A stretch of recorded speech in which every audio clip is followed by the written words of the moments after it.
Hi, I'm Cheryl. The day my husband texted, "We changed the locks. You're homeless now," I thought it was a cruel joke. But when I drove home and saw my things tossed on the lawn, my wedding photos, my mother's quilt, I realized it wasn't. They'd erased me, just like that. What I didn't know then was that in 36 hours, everything they'd built on lies would start to burn. It started the way every ordinary Tuesday had started for the past 19 years. The scent of coffee drifting through the kitchen. My hands wrapped around the same chipped mug. I absent-mindedly scratched behind the ears of our aging golden retriever as I scrolled through unread emails. The morning news played quietly in the background. No red flags, no dramatic music, just life. He didn't say goodbye. I noticed it, but I didn't dwell. He was probably in a rush. I'd gotten used to his silences lately, chalking them up to work stress. Or boredom, or just us growing older. I had stopped asking questions. My phone buzzed once. A message. I expected it to be a promo email, maybe a reminder from the dentist. I picked it up, unlocked the screen, and everything dropped. "We changed the locks. You're homeless now." For a moment, my mind didn't register the words. I read them again, and then again, slower. My thumb hovered. I blinked. The room didn't spin like they say in movies. No, it went still. Too still. The kind of quiet that makes your own breath sound intrusive. I stood motionless. My fingers numb. Legs like lead. My skin prickled. I read the message again, out loud this time. I don't even know why. This had to be a mistake. A sick joke. Maybe he sent it to the wrong person? I dialed his number. Straight to voicemail. Again. And again. No answer. I texted. "Is this a joke?" Nothing. And then the word, "we." Not I. We. That one word turned the cold in my spine into something deeper. We. How many people were in on this? How long had this been brewing behind closed doors while I cooked dinner, folded laundry, paid bills? I sat down on the edge of the couch, still clutching the phone. My mind raced through recent days. His phone always flipped down, sudden whispers with his sister in the hallway, conversations that stopped the moment I entered a room. I felt something give way in me. Not a scream, not a sob, just a fracture. I drove to the house. I didn't plan it. My body just moved. Every turn, every stoplight, I barely noticed. My hands trembled against the steering wheel, my jaw clenched so hard it ached. The sky dimmed as the day slipped away. Shadows stretched across the sidewalks like reaching fingers. When I pulled into the driveway, it felt unfamiliar. Foreign. Wrong. I knocked once. Twice. No answer. Curtains shifted in the window across the street. Mrs. Fairchild. Of course she was watching. I reached into my purse. My fingers wrapped around the house key. I'd carried it for over 2 decades. It felt heavy now. I slid it into the lock. It didn't turn. I tried again. Slower. My breath caught. The key scraped but didn't catch. They'd really done it. My mouth went dry. I stepped back, staring at the door like it had betrayed me. They wanted to make sure I felt small, disposable. I whispered it without meaning to. The words felt too true. I remembered him saying, just 3 weeks ago, "You'll always have a place here, no matter what." Liar. I backed away slowly, avoiding the eyes I could feel behind closed blinds. Pieces started clicking. That strange smirk from his sister when I served her lasagna 2 Sundays ago. The time I walked into the garage and he closed his laptop too fast. The way our son wouldn't meet my eyes last weekend. It all made sense now. They'd planned this. It wasn't rage that hit me first, it was shame. How could I be so blind? How did I not see what was building behind the polite smiles and clipped conversations? I thought of the years I worked 2 jobs to put him through grad school. Of the nights I stayed up calculating bills while he chased dreams. I thought of remodeling that kitchen, my money, my vision, my sweat. And now they'd locked me out of it. My gut twisted. Fine. They wanted me gone? I'd show them what it costs to throw someone away. I drove. Nowhere in particular. My phone lay in the passenger seat. No one called. I didn't call anyone. I couldn't bear the shame. Not yet. Not even to my own kids. I imagined their voices, "Mom, what happened?" and I didn't have the strength to answer. The neon vacancy sign flickered above a roadside motel. I checked in with the cash I had in my wallet. The room smelled like bleach and loneliness. The bedspread was thin, scratchy. I stood in front of the mirror for a long time, staring at a face I didn't recognize. How did I become this replaceable? I dug through my bag, searching for anything familiar. At the bottom was the charm bracelet my mother gave me when I turned 18. Tiny silver hearts, worn smooth over time. I held it in my palm like it might anchor me to something real. I lay down, fully clothed. Sleep didn't come. Instead, I replayed every conversation I'd ignored. Every red flag I'd explained away. Every time I told myself, it's probably nothing. No. This wasn't abandonment. It was erasure. I woke up with the kind of ache that doesn't come from sleep. My neck was stiff from the lumpy motel pillow. My back, sore from the too soft mattress. But none of that compared to the hollowness pressing down on my chest. I reached for my phone before I even sat up. No texts. No missed calls. No voicemail. Not from Graham. Not from anyone. Silence, like a verdict. For hours I stared at the cracked ceiling, debating what to do next. Pride is a funny thing. It sticks around even after your world's collapsed. But desperation always wins eventually. I told myself his parents had always been kind. They gave me a pearl necklace the Christmas before our wedding. Vera used to say I was the calm he needed. And Milton? He was a man of few words, but he laughed at my jokes more than Graham ever did. I dialed Milton's number. My hand trembled, but I didn't let myself hesitate. He answered with a clipped, "Hello? Milton, it's Cheryl." A pause. Then, "Oh, Cheryl. Can I come by? Just to talk." Another pause. "Vera's home. Stop by if you need." No warmth. No questions. But it was something. I got dressed, brushed my teeth with a motel toothbrush that scraped like sandpaper, and left. The drive was short, but it felt like crossing into another world. Their neighborhood was manicured and calm. My car looked out of place among the SUVs and fresh paint. I parked, sat there for a minute too long. My heart thudded against my ribs as I walked up the steps. My hand hovered before knocking. Vera opened the door. She looked surprised, not startled, just caught off guard in a way that made it clear they hadn't expected me to show up. "Cheryl." Her voice was flat, not warm, not hostile, just blank. "Hi," I said, trying to steady my breath. "Milton said I could come by."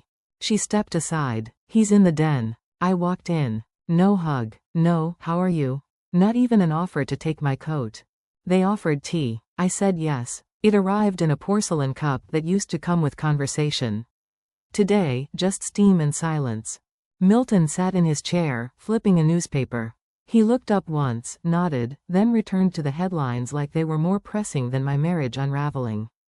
I sipped the tea, too hot, and waited. They weren't going to bring it up. I had to. "Did you know?" I asked, my voice cracking despite my effort. Vera looked at Milton, then back at me. "It's not our place." My stomach turned. "How long?" I pushed. Vera set her cup down. "Graham. He's been going through a lot. It's been difficult for him, too." That's when I knew. They'd known. All along. They weren't blindsided. They were complicit. Before I could say anything more, the front door opened. Ivy. Of course. She breezed in like she lived there, her heels clicking across the hardwood. "Well, look who it is," she said, eyebrows arched. "Didn't think we'd see you again so soon." I stared at her. She didn't even pretend to be surprised. She sat down across from me, crossed her legs, adjusted her bracelet like it was a scene she'd rehearsed. "I heard about what happened," she said with a too sweet voice. "Graham said he needed space. Locking the door just made it official, I guess." I opened my mouth. Nothing came out. Because what do you say to someone who clearly enjoys your pain? They didn't just watch this unfold. They helped write the script. Vera cleared her throat. "You've seemed overwhelmed, Cheryl, for a while now." "Overwhelmed?" "I worked full-time," I said. "I paid the mortgage when Graham was out of work. I held this family together with both hands."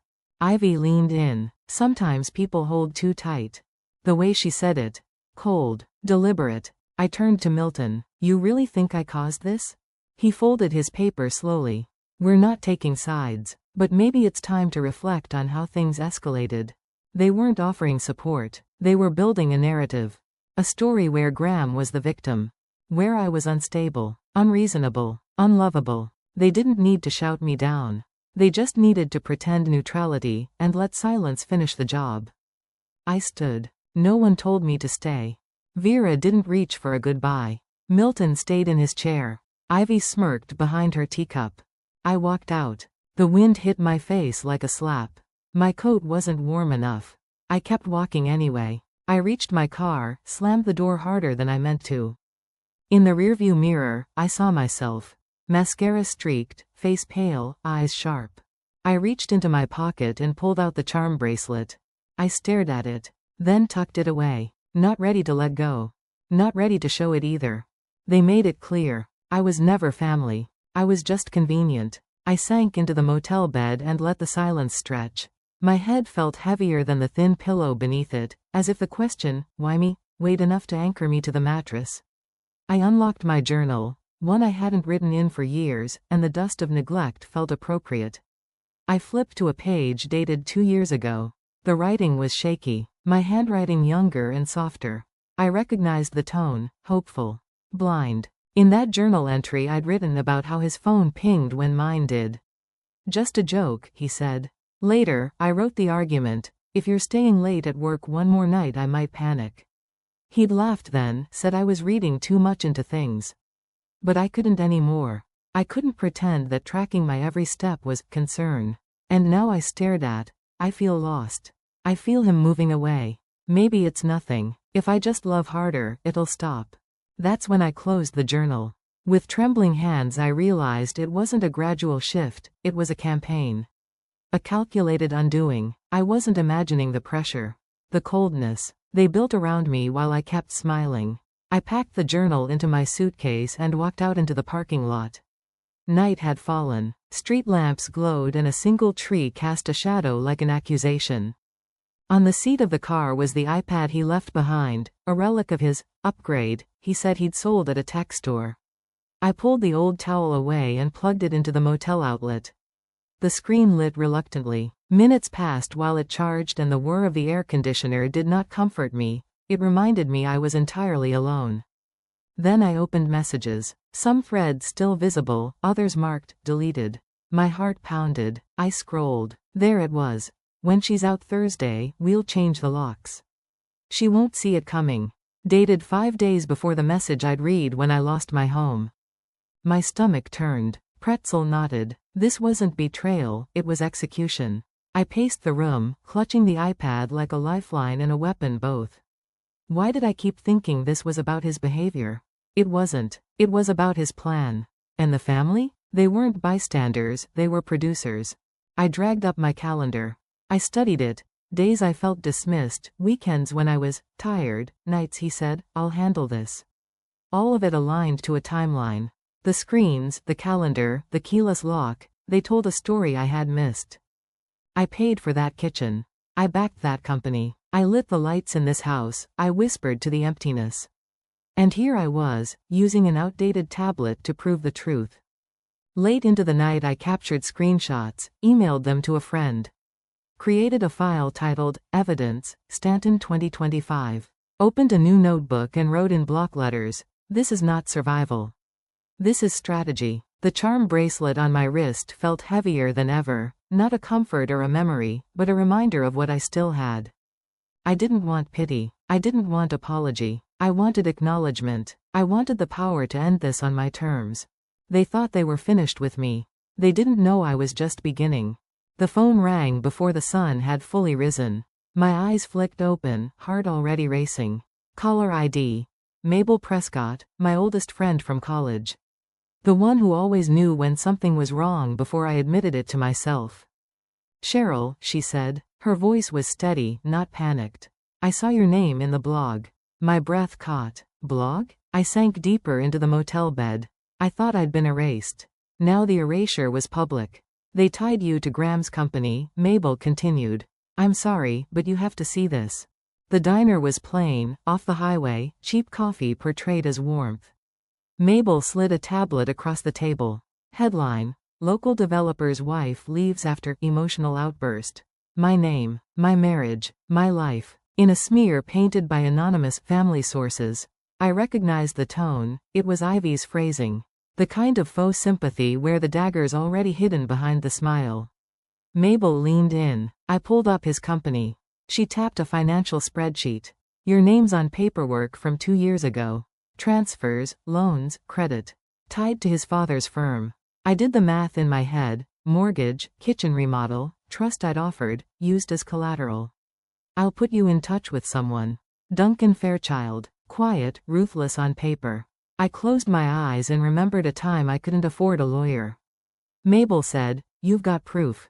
He'll take that as down payment." Days later I found myself in a downtown Houston office. Books crowding shelves. Middle-aged man, steel eyes. Duncan Fairchild. I laid everything out, the text message, the evicted key, the journal, the iPad messages. He didn't interrupt. He just said, "They overplayed their hand." He flipped pages. These transfers happened right before she got locked out. My pulse stilled. Someone else saw the pattern. Someone else framed the arrows pointing to Graham. Then the trap appeared. I'd co-signed paperwork long ago. "She's legally tied to his business," Duncan said. Humiliation washed me. He didn't just erase me, he tried to bury me. I signed a representation agreement. He said, "Stay silent. Don't talk to Graham, Ivy, the parents. Silence will be your weapon now." I nodded. This time, I wasn't fleeing. I was planning. The ride home was under a cold dusk. Streetlights flickered on, one of them greeting me as if I'd arrived at a war front. I replayed Duncan's words, "They think you're alone. That's their first mistake." At a red light I looked at a billboard advertising his company. That logo used to mean success. Now it spelled betrayal. My reflection in the rear-view mirror. The same face, yes, but the eyes no longer bounced off the glass. They stared back. I touched the charm bracelet my mother gave me. Gift, memory, anchor. Now it felt like armor. I leaned back, exhaled, and promised. They built their war on silence. I'm going to make silence my weapon. I sat across from Duncan with a legal pad open in front of me. The names, dates, and notes were scattered like pieces of a jigsaw I had refused to assemble until now. He cleared his throat and offered coffee instead of condolences. "He will push back," Duncan said quietly. "Prepare for the intimidation." I stared at the words. For the first time I felt a clarity I hadn't known before. I imagined tears, apologies, softness, but none of that would serve me now. We agreed on a time and place to speak with Graham, public, neutral, visible. I zipped the USB drive into my purse, proof of everything. That night I sat in my apartment, the bracelet on my wrist suddenly heavy. It wasn't just a relic, it was a reminder. This time I wasn't running. The cafe was midday when we met. Sunlight filtered in but failed to warm the corners of the room. Graham arrived late, wearing sunglasses indoors, like he expected a parade of compliments for abandoning the dashboard. I stayed calm. I placed the USB on the table gently and said, "I'm not here for closure.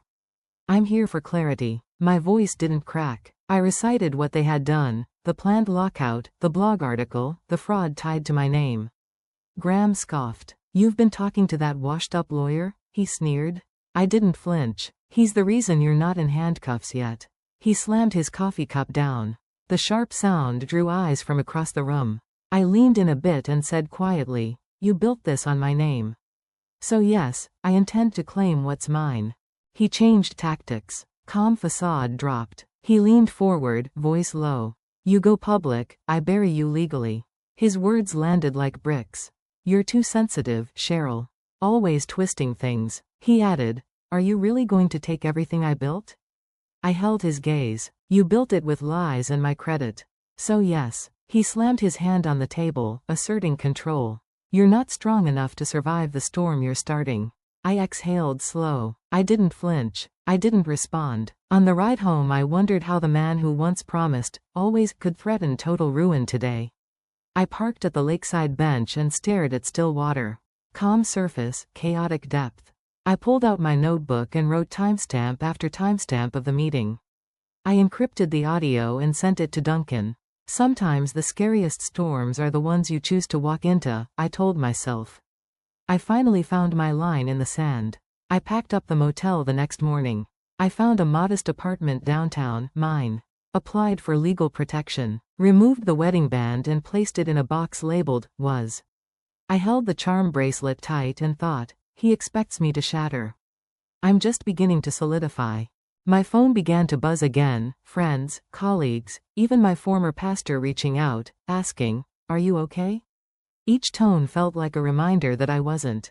I sat on the edge of the bed in my modest apartment, medicine in one hand, my coffee cold on the nightstand. Ivy had posted a blog under a false name. The headline claimed I was emotionally unstable and manipulative. One of the photos showed me, post-surgery, weaker than usual. It felt like betrayal didn't even bother to sneak around anymore, it just barged in, wearing my face. Ivy once told me, "We're sisters, not enemies." Now she sat behind a screen, gloating. I considered posting something. In my youth I might have, but Duncan's voice echoed in my head. Silence is not surrender, it's ammunition. I pulled the blanket tighter around me. I realized she was trying to make me break publicly. She was baiting a meltdown for show. I watched the phone ring, then ignored it. Because if I lost control here, I lost everything. I pulled into my garage later that evening and my legs refused to carry me. I bent over and let air rush out with a sob that surprised me. The filter was gone. I remembered hospital visits when he was abroad, the miscarriage I handled alone, and the weeks I woke early just to hold my stomach before the nausea found me. My apartment felt smaller than ever, filled with walls that heard everything but answered nothing. I collapsed on the floor, shook until tears stopped coming. I reached for my journal. The same one I found earlier. My handwriting trembled on the page as I scribbled. This was meant to make me fall. My reflection in the mirror stared back, sunken cheeks and hollow eyes, but I wasn't broken. Not yet. I called a helpline in the dark. "You've survived worse," said the voice on the other end. This is noise. Noise. That word settled in me. I wrote, "They want a breakdown. I'll give them a rebirth instead." A courier arrived the next morning. I opened the envelope to find a document my former therapist never wrote, a so-called report declaring me unstable, narcissistic, posing risk to others. At the bottom, Graham's signature. My stomach dropped out. I knew instantly it was forged. And yet, it existed. I called Duncan. He listened to me, not one word of surprise, only the steel in his voice. "This is malicious defamation with intent to preemptively discredit you." The realization hit. This wasn't just personal. It was legal warfare. They had mapped it out. I shuffled back to the motel room I still kept. I slammed the door and dropped the envelope on the mattress. My charm bracelet clinked on the stand beside it. I sat on the edge, breath shallow, thinking, he didn't just erase me, he tried to bury me. The ripple effects arrived before lunch. My email pinged, "PTA board suspension until things are resolved." A client withdrew their freelance contract citing recent controversy. My cousin Amanda texted, "Maybe just let it go. It's making everyone uncomfortable." The church's Sunday service was the final blow. I watched Ivy across the aisle, hugged by women from the prayer group I'd joined 12 years ago. They looked at her with kindness. At me with pity. The quote spun in my mind, "When the truth feels like betrayal, it means the lie was family." I sat there, silent, while the congregation sang the hymns I once led. I felt the weight of my legacy vanishing into polite whispers and sympathetic glances. That night I lit a single candle and placed it next to the calla lily handkerchief my mother gave me. The flame wavered, but it held. I whispered, "You don't bury me. You plant me." I drafted a letter to Duncan. Let them finish their show. When the curtain falls, I'll own the stage. I ordered security cameras for my front door. Not because I was afraid, but because I wasn't going to be invisible again. I closed my eyes and thought, you win battles by bleeding quietly before the war begins. Late at night, I sat in the new apartment I'd finally claimed for myself. The city lights of Charlotte seeped in through the blinds, soft and distant. My charm bracelet lay next to the calla lily handkerchief my mother had given me years ago, objects of memory, anchors of identity. I opened my notebook and stared at the rows of dates, times, and names. Every moment I had dismissed, that heavy silence during dinner, the excuse he made for his sister, the weekend he said, I promise, while closing his laptop. They formed a pattern. I thought I was stuck in hiding. Instead, I realized I was preparing to rise. Maya Angelou's words flickered in my mind, "Still I rise." I whispered them until they felt like truth. Then I made a decision. I wouldn't wait for them to slip up again. I would force the reveal. A calm started in me, one that wasn't relief, it was readiness. The morning Mabel arrived, I heard her footsteps before I registered them. She handed me a thumb drive and a printed transcript. "I found it," she said simply. The document showed a conversation between Graham and Ivy, assets, timing the lockout, blogs seated to frame me. I plugged in the drive and watched their voices, their planning, their insults. My throat caught. They made me lose everything for publicity, I thought. Mabel leaned in. "You had the receipts. They just thought you were too tired to pull the thread." The power in that moment wasn't in anger, it was in clarity. I called Duncan and whispered, "It's time. Let's hit hard while they expect me to beg." A press release appeared hours later, Stanton Holdings under investigation for misuse of spousal assets. I clutched my phone with one hand, the bracelet in the other. At a community event in Briarwood Heights I watched Graham arrive, smile practiced, handshake crisp. I stayed in the shadows until my statement went live. "You didn't just erase me, you erased your own integrity." Screens around the room flickered. The crowd murmured. Someone took out their phone and a voice near me said quietly, "She had it coming." A photograph flashed. It was the note on his pillow.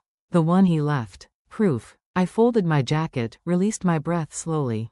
Victory didn't roar yet, it whispered. Then the counterattack came. Graham hit back with a defamation suit claiming I leaked confidential information. Ivy appeared on television with tears in her voice. "We only protected our family."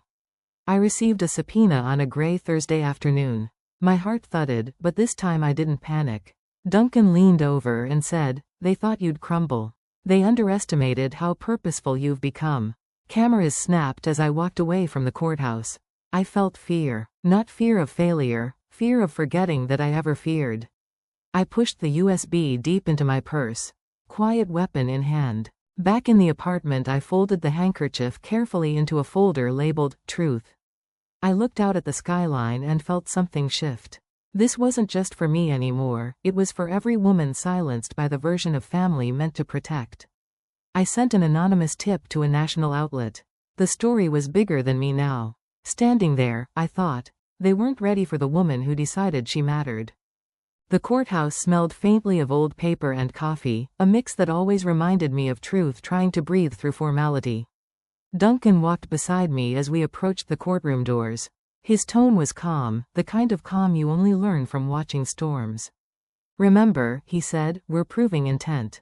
Don't react, just let them show who they are." I nodded. My hands were steady. I wore a soft gray suit, quiet strength, not defense. "Let them wear their aggression," Duncan had said earlier. It stayed with me. Inside, the seats filled slowly, the buzz low and tense. I sat at the plaintiff's table, the same place where my name had once been slandered. My mind flickered to the message that started everything: "You're homeless now." I remembered the church steps, the cold stone beneath my back. But not as pain, more like the root of something that grew. Ivy walked in, all smiles, the practiced kind. Graham followed, his eyes fixed on the floor. The judge entered, and silence fell like a curtain. I closed my eyes once. This is not revenge. This is peace. Then the trial began. Graham was called first. He took the stand with his usual composure, smooth voice, deliberate pauses. For a moment, I saw the man I once believed could never lie to my face. Duncan approached him slowly, setting down a stack of papers. "Mr. Stanton," he began, "these are your communications concerning the property transfer and the timing of the lock change." Graham shifted in his chair. "I had to act quickly," he said. "She was unstable. I had to protect the children." Duncan tilted his head slightly. "Is that why you forged a psychological report?" He handed him a copy, the page where Graham's signature bled slightly into the ink. "Is this yours?" Graham hesitated. "Yes," he said, quieter this time. "And whose idea was it to change the locks?" Duncan asked. The pause stretched so long the air felt thick. Graham blinked, voice low. It was Ivy's idea. She pushed for it. I just didn't want the fight. The room shifted. Ivy's hand froze midair, her smile dissolving. The judge wrote something. My chest tightened, not in joy, but in release. The truth had a pulse, and it had just spoken. When it was my turn, I stood, straightened my jacket, and walked to the witness stand. I caught sight of two older women sitting in the back row, faces soft, patient. I didn't know them, but their eyes steadied me. I placed my hand on the Bible, took the oath, and began. I wasn't unstable, I said quietly. I was unheard. My voice didn't tremble. I gave facts, one after another, dates, screenshots, financial records, messages where they discussed how to make me disappear online. I didn't look at them. I looked at the judge. At one point, he asked, "Mrs. Stanton, did you ever threaten either defendant?" I met his gaze. "Never," I said, even when I should have. My lawyer nodded faintly. That was enough. Before stepping down, I finished with what I knew to be the most honest truth I'd ever spoken. They wanted silence. I gave them a story instead. The courtroom didn't clap or react. It just breathed. Ivy's testimony was a storm unraveling itself. She walked up, shoulders stiff, chin high, but her eyes betrayed the fear. Duncan didn't even need to push hard. "You denied sending this email," he said, displaying the message where she outlined the timing of my eviction. Ivy stammered, "That's not I didn't, it's timestamped," Duncan replied. The air in the room thickened. A woman from her yoga group testified next, calm and certain. She bragged about breaking Cheryl, the woman said simply. Ivy turned pale, her defense spiraling.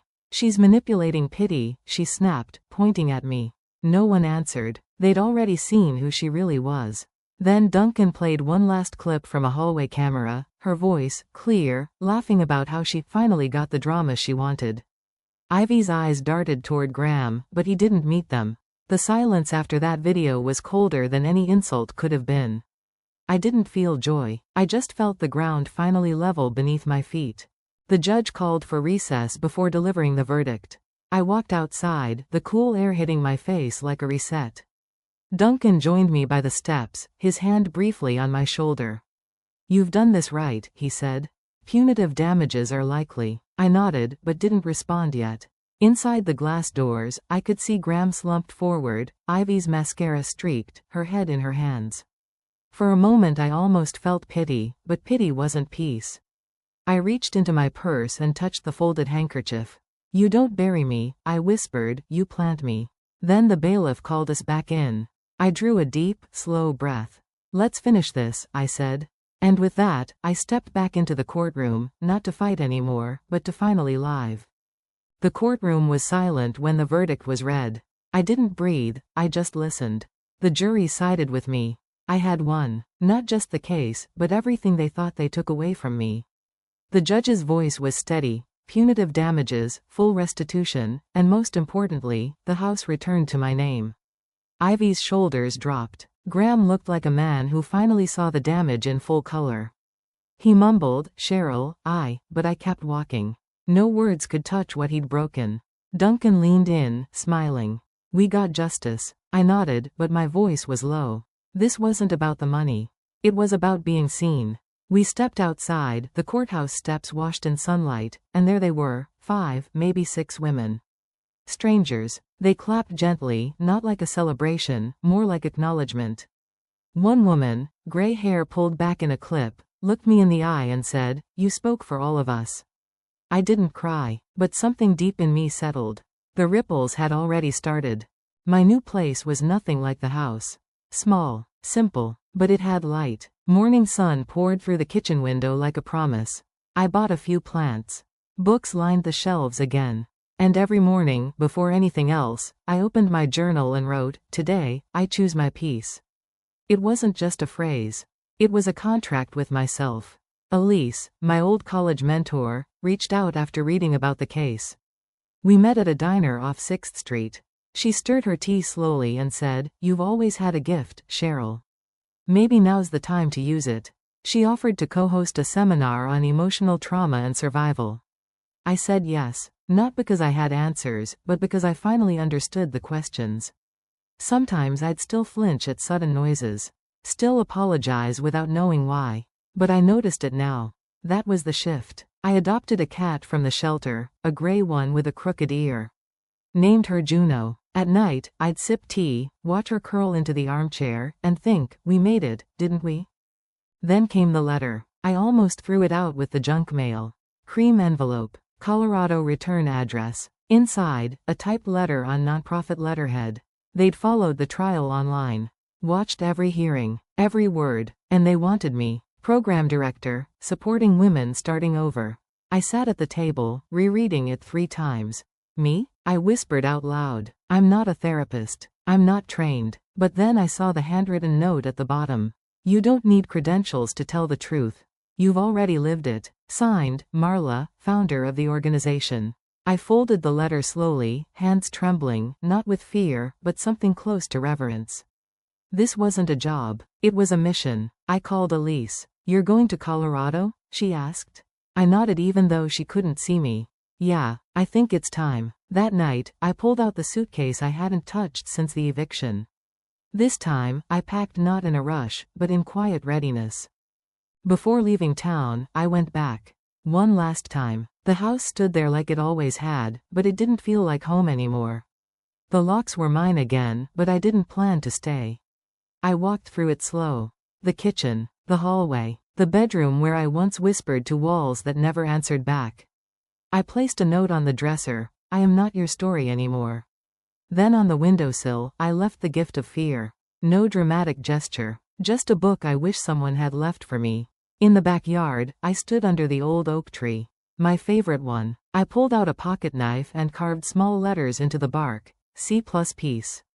It wasn't revenge. It was release. I got into the car, took one last look, and drove off. The radio played something upbeat. For once, I didn't turn it down. I sang along, loud, off-key, and free. My new life started in Denver. First seminar, 32 women. Different faces, same stories. I opened with this. I'm not here to fix you. I'm here to walk with you. A few nodded. One cried. I shared the line that had carried me through. When they buried us, they didn't know we were seeds. That room bloomed with truth. I saw friendships forming, resilience unfolding. That night, I wrote a blog post, first of many. Titled it Locked Out, Let In. It wasn't just about me anymore. It was about all of us. My office was small, but full, photos, stories, moments of grace. I sat back in my chair and smiled. For the first time in years, I wasn't rebuilding. I was building something new.